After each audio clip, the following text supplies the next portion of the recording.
अस्सलामुअलैकुम। आज हम चैप्टर स्टार्ट करने जा रहे हैं न्यूरो डिजेनरेटिव डिजीज़ का। सही है, उसके अंदर हमारा सबसे पहला टॉपिक है पार्किंसन डिजीज़। सही है, सबसे पहले आपको पता होना चाहिए कि पार्किंसन डिजीज़ क्या है। पार्किंसन डिजीज़ के अंदर हमारे पास प्रोग्रेसिव न्यूरॉन जो होते हैं उनकी डिजेनरेशन हो रही होती है, यानी वो जो न्यूरॉन्स आपके ब्रेन के अंदर पाए जा रहे हैं वो प्रोग्रेसिवली क्या हो रहे हैं, ख़त्म हो रहे हैं। सही है, हमारे पास जो सबसे पहले पार्किंसन है, इसके अंदर जो हमारे पास मेन न्यूरोट्रांसमीटर है वो हमारे पास क्या है, डोपामीन। सही है, अब ये जो डोपामीन है इसकी प्रोडक्शन क्या हो रही है, कम हो रही है ब्रेन के अंदर। ब्रेन के अंदर एक रीजन होता है जिसे हम नाम देते हैं सब्सटेंशिया नाइग्रा। सही है, सब्सटेंशिया नाइग्रा के अंदर हमारे पास डोपामीन की प्रोडक्शन क्या हो रही है, कम हो रही है। डोपामीन जो है ये हमारे पास एक की रोल प्ले करता है किस चीज़ के अंदर, मूवमेंट और कोऑर्डिनेशन के अंदर। सही है, ये हमारे पास पार्किंसन का शॉर्ट सा इंट्रोडक्शन हो गया। उसके बाद आता है हमारे पास सिम्टम्स के अंदर सबसे पहले आपके पास 4 सिम्टम्स तो मस्ट हैं। सबसे पहले ट्रेमर। सही है, उसके बाद ब्रैडिकाइनेसिया यानी स्लोनेस ऑफ मूवमेंट। सही है, आपकी मूवमेंट क्या हो जाएगी, स्लो हो जाएगी। उसके बाद रिजिडिटी हो जाएगी और पोस्चरल इंस्टेबिलिटी हो जाएगी, यानी बैलेंस के अंदर क्या होगी, प्रॉब्लम होगी। नेक्स्ट हम चलते हैं कि इसकी जो हमारे पास ड्रग्स हैं वो कौन कौन सी हैं। नेक्स्ट हमारे पास पार्किंसन की ड्रग्स। सही है, पार्किंसन की क्लासिफिकेशन के अंदर हमारे पास 4 से 5 ड्रग्स की मेन क्लासिफिकेशन है। सबसे पहले आते हैं हमारे पास एल-डोपा यानी लीवोडोपा एंड कार्बिडोपा। सही है, सबसे पहले पता होना चाहिए कि हमारे पास लीवोडोपा क्या है। लीवोडोपा हमारे पास प्रिकर्सर है किस चीज़ का, डोपामीन का। सही है, ये हमारे पास ब्लड ब्रेन बैरियर को क्रॉस कर सकता है और हमारे पास ब्रेन के अंदर इंटर हो सकता है, और लीवोडोपा जब ब्रेन के अंदर जाता है तो ही हमारे पास डोपामीन के अंदर कन्वर्ट होता है। सही है, हम डोपामीन इटसेल्फ नहीं दे सकते क्योंकि वो हमारे पास ब्लड ब्रेन बैरियर को क्रॉस नहीं कर सकता। सही है, तो हम क्या देंगे, लीवोडोपा देंगे, वो ब्लड ब्रेन बैरियर को क्रॉस करेगा, आपके ब्रेन के अंदर जाएगा और डोपामीन के अंदर कन्वर्ट होगा, और जो हमारे पास जो डोपामीन कम हुआ है वो हमारे पास क्या हो जाएगा, बढ़ जाएगा। नेक्स्ट है हमारे पास कार्बिडोपा। देखो, जो हमारे पास लीवोडोपा है अगर वो हम ओरली देते हैं तो वो हमारे पास पेरिफेरी के अंदर भी हमारे पास जाके इसकी ऑब्जॉर्प्शन जो होती है वो पेरिफेरी के अंदर होती है, यानी इंटेस्टाइन वगैरह के अंदर होगी। तो उसके अंदर क्या करेगा कि हमारे पास वहाँ पे हमारे पास साइड इफेक्ट प्रोड्यूस कर देगा लीवोडोपा। सही है, तो हम क्या देते हैं, साथ इसके कार्बिडोपा देते हैं। कार्बिडोपा हमारे पास क्या है, ये हमारे पास इनहिबिट करेगा किसे, डी कार्बोक्सिलेज एंजाइम को। सही है, ये जो डी कार्बोक्सिलेज एंजाइम है ये क्या करता है, रिड्यूस करता है किसको, मेटाबॉलिज्म ऑफ लीवोडोपा को। सही है, ये रिड्यूस करेगा मेटाबॉलिज्म ऑफ लीवोडोपा को और उसे बचा के रखेगा और उसे कम्प्लीटली ब्रेन के अंदर जाके उसे डोपामीन के अंदर कन्वर्ट कर देगा। सही है, नेक्स्ट है हमारे पास साइड इफेक्ट के अंदर क्या होगा कि सबसे पहले तो हम इसकी फार्माकोकाइनेटिक्स दे देखते हैं। फार्माकोकाइनेटिक्स के अंदर क्या होगा कि हमारे पास ये इजीली एब्जॉर्ब होगा इंटेस्टाइन के अंदर। सही है, अगर आपके इंटेस्टाइन के अंदर कोई फूड नहीं है। इसकी हाफ लाइफ 1 to 2 आवर होती है। सही है, इसकी एडवर्स इफेक्ट के अंदर ए मीन एडवर्स इफेक्ट। सही है, एडवर्स इफेक्ट का मतलब क्या है कि ये हमारे पास एनोरेक्सिया कॉज करेगा, नोजिया, वोमिटिंग, टैकीकार्डिया, और हमारे पास जो स्लाइवा और यूरिन का कलर है वो क्या हो जाएगा, ब्राउन हो जाएगा, और विजुअल एंड ऑडिटरी क्या हो जाएगी, हेलोसिनेशन हो जाएगी। हाइपोटेंशन एंड एक्स्ट्रा सेस्टॉल्स भी हमारे पास इसके एडवर्स इफेक्ट के अंदर आते हैं।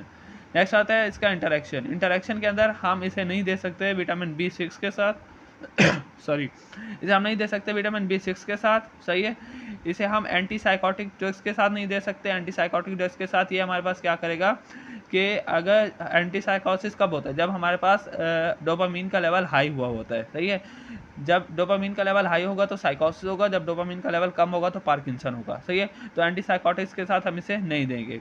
और एल-डोपा और हमारे पास जो मोनोअमाइन ऑक्सीडेज इनहिबिटर होते हैं ये हमारे पास क्या करते हैं, हाइपरटेंसिव क्राइसिस करते हैं, तो हम एल-डोपा के साथ मोनोअमाइन ऑक्सीडेज इनहिबिटर भी नहीं देंगे। नेक्स्ट आता है हमारे पास एमेंटाडीन हमारे पास सिंगल क्लासिफिकेशन है, ये एक्सीडेंटली हमारे पास क्लासिफाइड ड्रग है। इसके अंदर ये हमारे पास क्या है कि ये हमारे पास एंटीवायरल ड्रग है। इसे हम यूज़ करते हैं इन्फ्लुएंजा वैक्सीन के अंदर यूज़ करते थे, इसे हम फिर पार्किंसन के लिए भी हम इसे यूज़ करते हैं। सही है, ये हमारे पास मेनली क्या करता है, एसिटाइल कोलिन के रिसेप्टर को ब्लॉक करेगा। जब एसिटाइल हमारे पास क्या है, एक एक्साइटेटरी न्यूरोट्रांसमीटर है, जब एसिटाइल कोलिन ब्लॉक हो जाएगा तो एक्साइटेशन खत्म हो जाएगी। सही है, ये NMDA रिसेप्टर को ब्लॉक करता है। NMDA रिसेप्टर के अंदर हमारे पास जो ग्लूटामेट है ये कैल्शियम के साथ मिलेगा और एक्साइटेशन करते हैं, तो हम इसे भी ब्लॉक कर देंगे। सही है, एमेंटेडिन दोनों को ब्लॉक कर देगा, एक्साइटेशन नहीं होगी। तो जब एक्साइटेशन नहीं होगी तो जाहिर सी बात है हमारे पास क्या होगी, इनहिबिटरी इफेक्ट प्रोड्यूस होगा। इसका एडवर्स इफेक्ट के अंदर क्या आता है, agitation, insomnia, restlessness, confusion, hallucination, toxic साइकोसिस, नोजिया, वोमिटिंग, यूरिनरी रिटेंशन। तो ये लेस इफेक्टिव देन लिवोडोपा, ये हमारे पास लेस इफेक्टिव है किससे, लिवोडोपा से। ये क्या करता है, इंक्रीज करता है रिलीज ऑफ डोपामिन को। सही है, नेक्स्ट आता है हमारे पास COMT यानी कैटेकोलामाइन ओ मिथाइल ट्रांसफरेज इनहिबिटर। सही है, ये हमारे पास जो कॉमेट्स हम इसे बोलते हैं, ये हमारे पास इनहिबिट करता है किस चीज़ को, मेटाबॉलिज्म ऑफ डोपामिन को। कॉमेट्स इनहिबिटर हमारे पास क्या करेंगे, इनहिबिट करेंगे डोपामिन की मेटाबॉलिज्म को। सिंपल हमारे पास क्या होता है कि जो हमारे पास डोपामिन है ये कन्वर्ट हो जाता है 3 मिथाइल डोपा के अंदर by a help of COMT। सही है, कैटेकोलामाइन और मिथाइल ट्रांसफरेज के जरिए। सही है, जब हमारे पास हम COMT इनहिबिटर दे देंगे तो हमारे पास जो डोपामिन है वो 3 मिथाइल ट्रांसफरेज के अंदर कन्वर्ट नहीं होगा। सही है, तो हमारे पास क्या कहता है कि पहले तो हमारे पास जो 3 मिथाइल डोपा है ये कम्पीट करता है किसके साथ, एल डोपा के साथ, कि ये एल डोपा को नहीं जाने देगा ब्रेन के अंदर, ये खुद जाके वहाँ पे क्या करेगा और इनहिबिशन प्रोड्यूस करेगा। लेकिन हमारे पास क्या होता है कि एल डोपा जाता है और वहाँ पे डोपामिन की जगह इस्तेमाल होता है, यानी एल डोपा ब्रेन के अंदर जाएगा और डोपामिन के अंदर कन्वर्ट होगा। इसके अंदर जो ड्रग्स यूज़ होती हैं वो हमारे पास होती हैं एंटाकोपॉन्स एंड टॉल्कापॉन्स। सही है, ये डिक्रीज करती हैं plasma concentration of 3 methyl dopa की। ये ओरली एब्जॉर्ब होती हैं, वेल बाउंड होती है एल्ब्यूमिन के साथ और विद लिमिटेड वॉल्यूम के साथ। तो ये टॉल्कापॉन का लॉन्गर ड्यूरेशन ऑफ एक्शन है एज कम्पेयर टू एंटाकोपॉन्स। इसके एडवर्स इफेक्ट के अंदर आता है diarrhoea, postural hypertension, nausea, anorexia, hallucination, hepatic necrosis, sleep disturbance. ये हमारे पास मेटाबोलाइज होती है लीवर के अंदर और एक्सक्रीट होती है यूराइन और फेसिस की फॉर्म में। सही है, नेक्स्ट आता है हमारे पास कि ये हमारे पास इंक्रीज करती हैं central Uptake of L dopa and dopamine in brain. सही है, नेक्स्ट आता है हमारे पास MAO इनहिबिटर। MAO इनहिबिटर दो तरह के होते हैं, एक होता है MAO-A और एक होता है MAO-B। MAO-A जो होता है ये हमारे पास मेटाबोलाइज करता है किस चीज़ को, नॉरएपिनेफ्रिन को और सेरोटोनिन को। सही है, लेकिन MAO-B जो होता है ये मेटाबोलाइज करता है किस चीज़ को, डोपामिन को। इसके अंदर जो हमारे पास ड्रग आती है सेलेजिलिन, रेसिजिलिन और सल्फोनामाइड हमारे पास एक्स्ट्रा ड्रग है, लेकिन सेलेजिलिन और रेसिजिलिन हमारे पास 2 मेन ड्रग है। ये हमारे पास सिलेक्टिवली ब्लॉक करती है किस चीज़ को, MAO-B को। सही, जब MAO-B होगा तो मेटाबॉलिज्म ऑफ डोपामिन नहीं होगा, डोपामिन नहीं टूटेगा, डोपामिन की जो कंसंट्रेशन है वो ज़्यादा हो जाएगी, कहाँ पे, सिनेप्टिक लेफ्ट के अंदर। सेलेजिलिन जो है इसके लेस साइड इफेक्ट हैं, लेकिन रेसिजिलिन जो है ये हमारे पास मोर पोटेंट है। सही है, जब हमारे पास MAO-B ब्लॉक होगा डोपामिन मेटाबोलाइज नहीं होगा और कंसंट्रेशन क्या हो जाएगी, इसकी बढ़ जाएगी जितनी हमें चाहिए बॉडी के अंदर। नेक्स्ट है anti muscarinic agent. Anti muscarinic agent क्या करते हैं, ब्लॉक करते हैं रिलीज ऑफ एसिटाइलकोलिन को। सही है, जब देखो एसिटाइलकोलिन हमारे पास क्या है, एक्साइटेटिंग न्यूरोट्रांसमीटर है। जब एक्साइटेटिंग न्यूरोट्रांसमीटर ब्लॉक होगा तो एक्साइटेशन नहीं होगी। सही, जब एक्साइटेशन नहीं होगी तो हमारे पास कोई भी एक्साइटेटिव इफेक्ट प्रोड्यूस नहीं होगा। ये हमारे पास लेस इफेक्टिव है किस चीज़ से, एल डोपा से। इसके अंदर जो ड्रग्स आती है वो होती है बेंस्ट्रोपिन, बाइप्रेडिन, प्रोसाइक्लिडिन एंड ट्राइफेनेक्साइडाइल। सही है, ये एजेंट क्या करते हैं, इंड्यूस करते हैं किस चीज़ को, मूड चेंज को, और प्रोड्यूस करते हैं xerostomia, visual problem and constipation.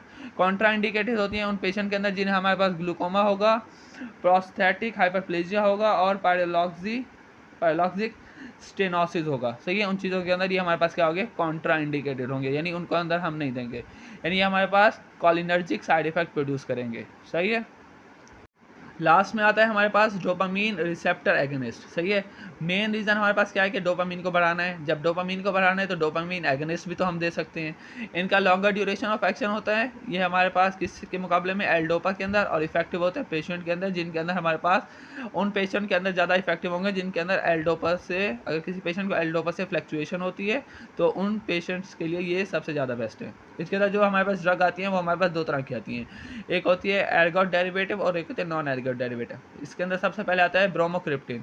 Bromocriptine क्या है, हमारे पास एर्गोट डेरिवेटिव है, ये सिमिलर है किस चीज़ के, एल डोपा के अंदर, एल डोपा के साथ, एक्सेप्ट के hallucination, confusion, nausea and orthostatic hypotension. सही है, इसके मुकाबले में, लेकिन जो हमारे पास डिस्किनेसिया होगा वो लेस प्रोमिनेंट होगा इन केस ऑफ ब्रोमोक्रिप्टिन। ये हमारे पास उन पेशेंट को नहीं देते जिनके अंदर हमारे पास माइटोकॉन्ड्रियल इन्फ्रैक्शन होता है, जब तक यानी वो हमारे पास क्यूटेशन होती है। ये हमारे पास potential it has potential to cause the pulmonary and retroperitoneal fibrosis. ये pulmonary and retroperitoneal fibrosis cause करते हैं, और अगर कोई मेंटल प्रॉब्लम है तो उसे मज़ीद वर्सन करेंगे। सही है। नेक्स्ट आता है हमारे पास नॉन एर्गेट डेरिवेटिव। इसके अंदर आता है हमारे पास एपोमॉर्फिन, पेरामीपैक्सोल, रोपिनीरोल एंड रोटिगोटीन। तो ये हमारे पास नॉन एर्गेट डेरिवेटिव हैं। ये हमारे पास ऑल जो है ये सारे डोपामीन एगोनिस्ट के साथ, ये हमारे पास सारे क्या हैं, डोपामीन एगोनिस्ट हैं, यानी ये डोपामीन रिसेप्टर पे जाके बाइंड करेंगे। सबसे पहले आता है हमारे पास एपोमॉर्फिन। ये बाइंड करेगा D2 रिसेप्टर के साथ, अवेलेबल है सबक्यूटेनियसली एंड इंजेक्शनली। सही है। यानी फिर हमारे पास पेरामीपैक्सोल एंड रोपिनीरोल, ये हमारे पास बाइंड करेगा D3 और D2 रिसेप्टर के साथ, यानी जो पहला वाला है वो D3 के साथ और जो दूसरा वाला है वो D2 रिसेप्टर के साथ बाइंड करेगा। अवेलेबल है ओरली।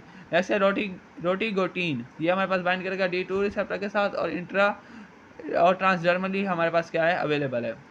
ये एक्सटेंसिवली मेटाबोलाइज होते हैं। यानी हम किसी को 3 टाइम अ डे देते हैं और किसी को 1 टाइम अ डे देते हैं। एक्सक्रीट होंगे यूरिन के थ्रू। एडवर्स इफेक्ट के अंदर आएगा हमारे पास nausea, anorexia, vomiting, diarrhoea, dyskinesia, constipation और मेंटल डिस्टर्बेंस। सही है।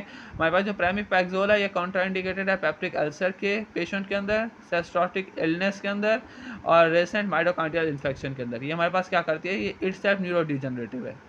नेक्स्ट है हमारे पास रोपिनीरोल। ये हमारे पास ड्रग ऑफ चॉइस है किस चीज़ के अंदर, रेस्टलेसनेस के अंदर।